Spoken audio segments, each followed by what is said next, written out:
El día de hoy tocó destapar esta Ford Lightning de la serie Green Speed, que la verdad está muy padre. No sé si ya se la han topado en las tiendas y ya les tocó agarrar la colgadita. Como se puede notar, yo aquí tengo otras dos, aunque esta es en otro color. Pero pues vamos a sacarla de su empaque para ver qué tal vienen sus detalles.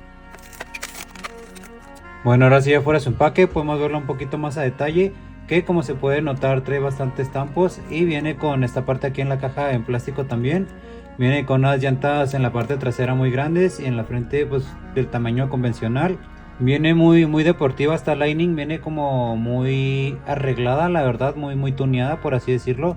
Viene con este gran difusor y este gran alerón por la parte trasera. La verdad es una muy buena camioneta, si la ven colgada no duden en comprarla, la verdad sí vale totalmente la pena.